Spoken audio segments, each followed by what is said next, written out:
How to overcome from stress, मतलब कि आप अपने स्ट्रेस से कैसे उबर सकते हैं। तो आज मैं इसी के बारे में बताने वाला हूँ। इसके लिए मैं आपको कुल 4 टिप्स बताऊँगा। तो दोस्तों, वीडियो में आगे बढ़ने से पहले यदि आपको मेरे वीडियो पसंद है तो मेरे चैनल को सब्सक्राइब करें तथा बेल के आइकन को दबाना ना भूलें। तो स्वागत है दोस्तों मेरे इस यूट्यूब चैनल में, जिसका नाम है achieve life goal and education skill. तो चलिए चलते हैं, आज की वीडियो स्टार्ट करते हैं। दोस्तों, इस प्रॉब्लम का सलूशन से पहले हम लोग को ये समझना होगा कि ये प्रॉब्लम होता क्यों है। तो इस प्रॉब्लम को समझने के लिए मैंने आपको बताया था कि मैं आपको 4 टिप बताऊंगा, और वो दरअसल 4 टिप नहीं है, इस प्रॉब्लम के 4 रीजंस हैं जिसके कारण ये प्रॉब्लम होती है बहुत लोगों को। सबसे पहला रीज़न है एक्सपेक्टेशन, दूसरा रीज़न है प्रेशर, तीसरा रीज़न है बुरा खाने से भी होता है, और चौथा रीज़न है ज़्यादा काम करने से होता है या एक ही काम को ज़्यादा करने से होता है। तो सबसे पहले रीज़न में आते हैं एक्सपेक्टेशन। एक्सपेक्टेशन जो है बहुत ही डेंजरस है, इसी के कारण बहुत बच्चे लोग सुसाइड कर लेते हैं। बहुत लोग, सबसे बड़ा होता है सुसाइड का कारण क्या होता है, एक्सपेक्टेशन। देखो, एक्सपेक्टेशन को अगर मैं कहूँ, सीधा बात बोलूँ तो उसका एक ही हल है, आप उसको पूरी तरीके से शून्य रखें, किसी भी चीज़ की उम्मीद मत रखें। मतलब कि हो गया तो अच्छा है, नहीं होगा तो कोई बात नहीं, ऐसा करके अपने आप को बोलें। तो देखो होता क्या है, कई बच्चे लोग क्या है 90% की उम्मीद करते हैं पेपर में, और कई जो है मतलब कि 80 की भी उम्मीद करते हैं। तो उन लोग का अगर एक नंबर भी कम, 1% नहीं, एक नंबर भी कम आता है ना, तो मतलब बहुत लोग ऐसे एग्जाम्पल्स हैं जो एक नंबर कम आने पर भी सुसाइड कर लेते हैं। तो यही है एक्सपेक्टेशन। अगर एक्सपेक्टेशन से थोड़ा भी कम मिला तो आदमी को बहुत बुरा लगता है। एक्सपेक्टेशन से एक्चुअल में होता है सपने से जाने लगते हैं लोग, और वो सपना जब टूटता है तब दर्द होता है। अब देखो, ये तो बड़े एक्सपेक्टेशन के कारण होता है। अगर आप छोटे छोटे एक्सपेक्टेशन रखोगे, अगर वो टूटा तो आपको स्ट्रेस होगा। तो ये भी एक कारण है स्ट्रेस का। दूसरा कारण है प्रेशर। देखो, प्रेशर सभी को होता है।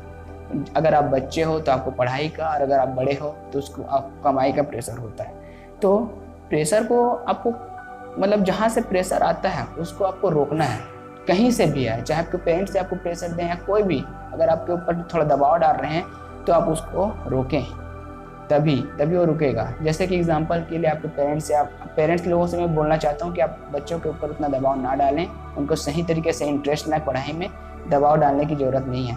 तो देखो, बच्चे लोग जो भी हैं, मतलब कि जो बच्चे जिनके पेरेंट्स ऐसा करते हैं, उनको बोलना चाहिए, देखिए मम्मी पापा को ऐसे बोलना कि मैं पढ़ूंगा, थोड़ा टाइम में पढ़ूंगा, ऐसे बोलना चाहिए, ताकि उनके ऊपर कोई दबाव ना आए। बच्चों को अपने ऊपर दबाव नहीं आने देना चाहिए, तभी जो है प्रेशर मेंटेन होता है। और प्रेशर के कारण जो है दिन भर स्ट्रेस आने लगती है। ये प्रेशर का मेन एग्जांपल कहूँ, मतलब मेन कारण बताऊँ, मेन रीज़न बताऊँ तो वो है एक्सपेक्टेशन। दूसरे में अगर बताऊँ तो ये प्रेशर है। तो प्रेशर का ऐसे विरोध करना पड़ेगा। विरोध का मतलब ये नहीं है कि आप लड़ाई करने आ जाए, आपको रोकना है, बस आपको रोकना है। और देखो, जैसे कि आप फुग्गे में प्रेशर डालते हो, मतलब कि कम करते हो उसको, तो जो है पूरी तरीके से कम हो जाता है। लेकिन ऐसे आप किसी स्टील के चीज़ को करो, आप कम नहीं कर पाओगे। क्यों?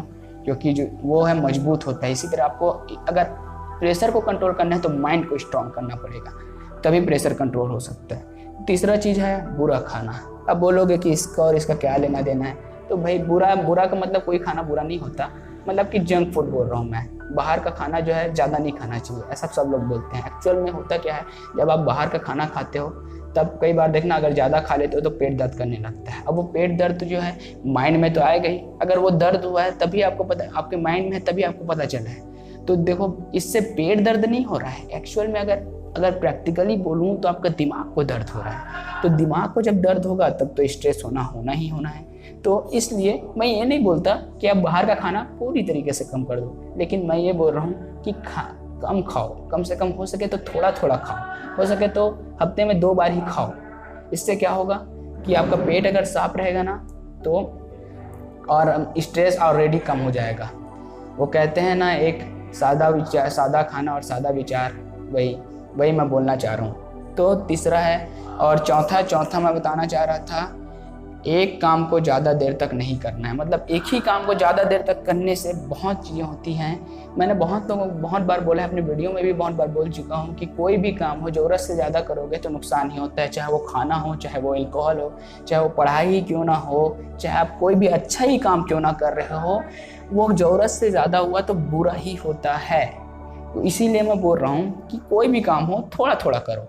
इससे क्या होगा, हमारा माइंड एक्चुअल में होता क्या है पता है, अगर हम लोग ना बदल बदल के काम करते रहेंगे ना तो हमारा माइंड मजे से करेगा उस काम को।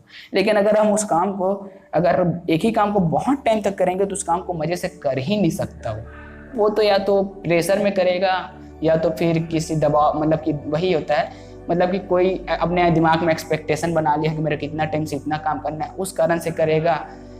यही 2 रीज़न होते हैं, तो इन 2 कारण के कारण वो करेगा, लेकिन वो सही नहीं है, वो मज़े से नहीं कर रहे हो आप, वो किसी के दबाव के कारण कर रहे हो आप, जो कि अच्छी बात नहीं है।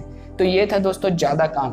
और इस वीडियो में मैंने बताया कि ये जो स्ट्रेस होता है उसके 4 रीजंस होते हैं। मतलब मैंने इस वीडियो में आपको लोगों को बताया कि आपको क्या नहीं करना है। अब देखो दोस्तों, ये जो है मैंने पहले बहुत सारे वीडियो में बोला पार्ट वन, इसमें इसका भी एक पार्ट 1 है।